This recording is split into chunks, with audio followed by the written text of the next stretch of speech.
Berapa besar jiwa perhambaan yang kita miliki? Menurut firman Tuhan, kebesaran kita ditentukan oleh kerendah hatian kita.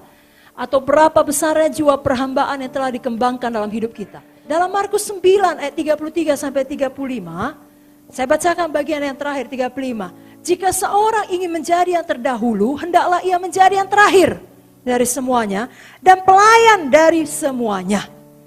Dalam Markus 10 ayat 37, 41 sampai 45, saya bacakan juga ayat terakhir. Barang siapa ingin menjadi besar di antara kamu, hendaklah ia menjadi pelayanmu. Barang siapa ingin menjadi yang terkemuka di antara kamu, hendaklah ia menjadi hamba untuk semuanya. Karena anak manusia juga datang bukan untuk dilayani, melainkan untuk melayani dan untuk memberikan nyawanya menjadi tebusan bagi banyak orang. Bagaimana ciri-ciri seorang hamba? Mari kita cek, adakah ini sudah kita miliki? Kalau belum, mari kita bertumbuh. Seorang hamba mau berdedikasi pada orang lain. Jadi bukan untuk dirinya, tapi membaktikan hidupnya untuk keperluan orang lain. Ini kebalikan daripada orang yang egois, yang hanya memikirkan dirinya sendiri. Seorang hamba yang kedua tidak suka menuntut. Saudara berhak atas hal itu, tapi saudara tidak tuntut. Amin saudaraku. Seorang hamba tidak bebas. Dalam 1 Korintus 9 ayat 19 dikatakan, sungguh pun aku bebas terhadap semua orang, aku menjadikan diriku hamba dari semua orang, supaya aku boleh memenangkan sebanyak mungkin orang. Amin. 2 Timotius 2 ayat 10, karena itu aku sabar menanggung semuanya bagi orang-orang pilihan Allah. Seorang hamba tidak merasa perlu mempertahankan reputasi. Seperti yang dikatakan Tuhan Yesus dalam Filipi 2 ayat 6-8. Walaupun dalam rupa Allah, tidak menganggap kesetaraan dengan Allah sebagai milik yang harus dipertahankan. Melainkan telah mengosongkan dirinya. Makanya ada ayat, serigala punya liang, anak manusia tidak punya tempat meletakkan kepala. Seorang hamba tidak sombong. Dia tidak berjiwa seorang tuan dan tidak cepat sakit hati.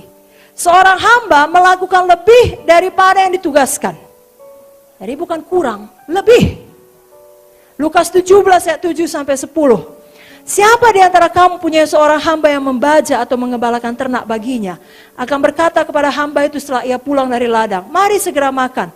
Bukankah sebaliknya ia akan berkata kepada hamba itu, sediakan makananku, ikat pinggangmu, layani aku sampai aku selesai makan dan minum.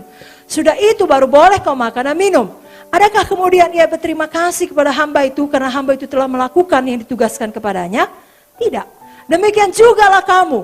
Apabila kamu telah melakukan segala sesuatu yang tugaskan kepadamu, hendaklah kamu berkata, kami adalah hamba-hamba yang tidak berguna. Kami hanya melakukan apa yang harus kami lakukan. Saudaraku, seorang hamba adalah seorang yang memiliki hadirat Tuhan. Kenapa? Karena Tuhan bersemayam dengan orang-orang yang remuk hatinya. Tuhan membenci orang yang sombong. Saya mau ceritakan kisah Daud. Saya bacakan 2 Samuel. Saudaraku, Daud ini, saudara ingatlah, ini contoh hamba Tuhan sejati. Contoh seorang pembawa senjata yang sejati. Pembawa senjata Saul. Betapa rusuhnya hidup Daud. Udah diurapi, tidak jadi raja. Karena dikejar-kejar oleh Saul yang hendak membunuh nyawanya. Betapa banyaknya penderitaan yang dialami Daud oleh karena satu manusia yang bernama Saul ini. Tapi ketika dia naik menjadi raja, bukannya dia berusaha melenyapkan ingatan mengenai Saul, justru dia memastikan ingatan mengenai Saul kekal. Dia buat nyanyian ratapan yang dia perintahkan untuk diajarkan kepada seluruh Bani Yehuda. Dan di dalam nyanyian itu tidak diceritakan sedikit pun keburukan Saul. Justru dia menuliskan kehebatan Saul, kekuatan Saul, keberanian Saul. Padahal Daud bisa bilang banyak hal. Karena Daud sangat mengenal Saul. Dari muda dia melayani Saul. Dia pembawa senjata Saul. Dia bisa bilang, tahu kalian raja kalian yang dulu itu sering dikuasai roh jahat. Adakah Daud berkata demikian? Tidak. Ya tidak ada bilang Saul itu tidak tahu kesetiaan. Saul itu anaknya sendiri pun mau dibunuhnya. Gara-gara membela aku, enggak ada. Tapi dia bilang, oh perempuan-perempuan, Saul yang mendandani kau. Kalau bukan karena Saul tak bisa tenang hidupmu. Lebih cepat dia, sangat gagah dalam berperang. pujinya Saul. Kenapa? Hati hamba. Hamba itu hormat pada tuannya. Sekalipun tuannya bengis. Ya, kan begitu kata 1 Petrus 2:18. Roma 13 ayat 7 mengatakan kita harus membayar rasa hormat kepada orang yang berhak menerima rasa hormat. Pemimpin kita berhak menerima rasa hormat kita. Mari miliki hati hamba. Haleluya. Haleluya. Yesaya 3 ayat 7. Kaum Israel tidak mau mendengarkan engkau sebab mereka tidak mau mendengarkan aku. Begitulah Tuhan menghormati jabatan kepemimpinan yang telah ditetapkannya. Kalau ada orang tidak menghormati Nabi Tuhan, Tuhan bilang karena orang tersebut tidak menghormati Tuhan. Kita ingat kisah Imam Eli dalam 1 Samuel 1-4. Eli mundur kerohaniannya. Kenapa? Pada waktu itu ada orang berdoa namanya Hana, berdoa dengan sungguh-sungguh, dikiranya mabuk.